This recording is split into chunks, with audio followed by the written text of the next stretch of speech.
Chapter 58. Sparks' jaw dropped when he saw Cinder get rammed through by Leon's tailblade.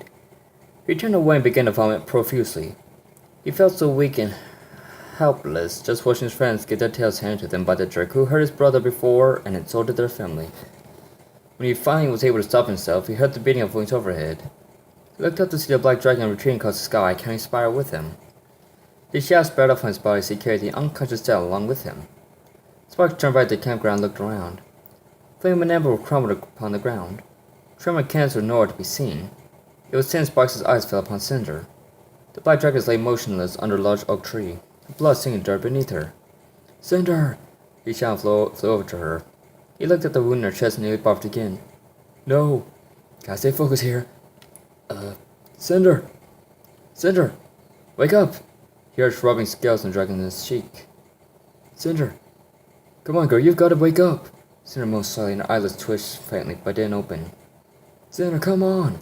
Spark was getting desperate now. "Wake up!"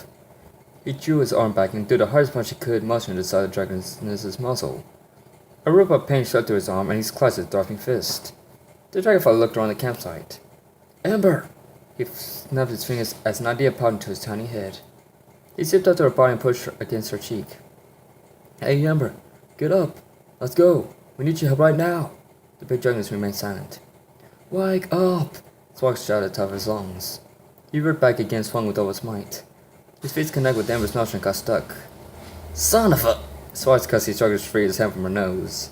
As he struggled to pull, the tickling sensation began to wake the fire dragonesses. Amber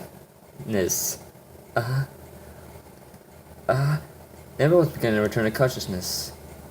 Sparks' nose began tickling her nose even more. "This should get her up," he thought to himself. The tickling grew more intense and Amber was nearly fully awake.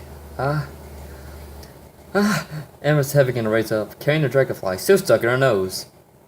Uh-oh. Sparks gulped and his pupils dilated. Amber's mouth opened wide, and Sparks could feel the heat that was coming from the back of her throat. At the last possible second, he managed to squeeze his little hand over her nostril and rolled to his side. "Choo!" Amber gave a thunderous sneeze as flames spilled from her nose and mouth. That was so close. Sparks breathed a sigh of relief and wiped his forehead with the back of his palm. Then he looked at Scott and tried to wipe the snot off of his hand. Amber's vision began to clear up. She looked around to see her mate lying still in front of her, and her heart nearly stopped as her mimic came flying back to her. "Flame!" She cried and dashed over to his body. "Flame! Wake up!" She shook her head. "Please, Flame! Answer me! Anything!" "Amber, wait!" Sparks and Draw flying up in front of her. "We have bigger problems right now." "Like what?" Amber, a minute. "We can't save him if he's dying. He's not the one you need to worry about right now." Sparks snapped. "What?" Amber's face crunched to a disgusted look. She couldn't believe Spark had just said that to her.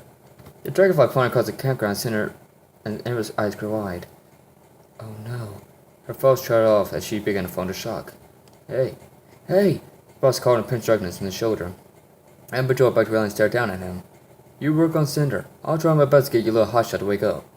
Deal?" Yeah." Amber nodded as a subtle smile tugged at her mouth. "Thank you, Sparks." "Thank me when you've got Cinder back." Sparks waved as he turned back to the fire guardian. "Candy?" A soft voice called from the darkness. "Candy, can you hear me?" "Tremor?" Candace moaned. Her head was spinning around and pounding. Her eyes cleared slightly before opening.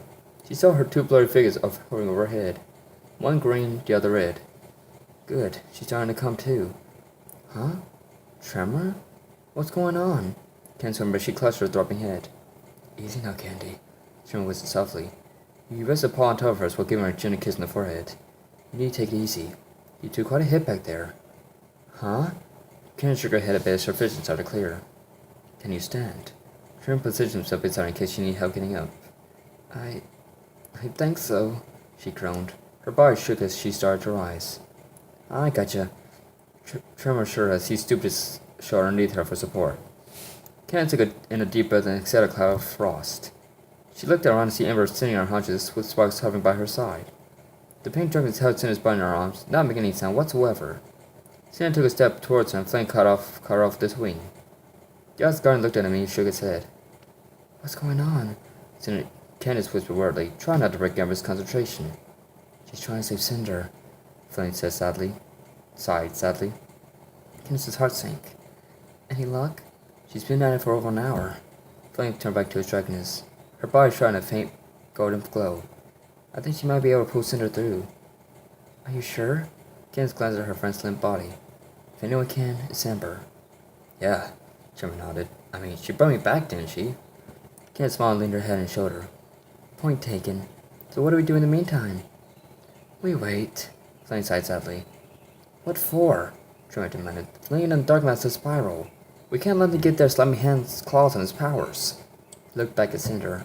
Amber and Stark with an exasperated sigh.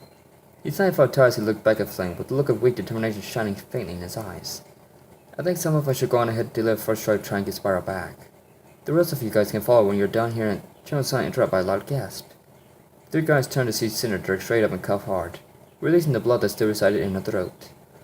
Amber had the darkness as she rolled onto her side, forcing the remaining blood out.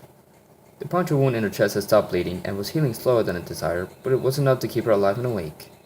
Cinder! Candace called and rushed to her side. You're okay. She sighed with relief, and Amber began to help drag darkness to her feet. I wish I felt the part, Cinder wheezed, the taste of the blood clinging to her tongue and the back of her throat. It's still good to have you back, Cinder. Spike pat on the head. I was worried I'd have to tell Spyro we lost you. Spyro, Cinder's head sank. I was able to protect him after all. Don't say that, Trim butted in fiercely. It wasn't your fault to begin with. Yes, it was, Cinder protested. I brought Liam back here. I thought he didn't survive the last encounter, but he did enough malfire Spyro.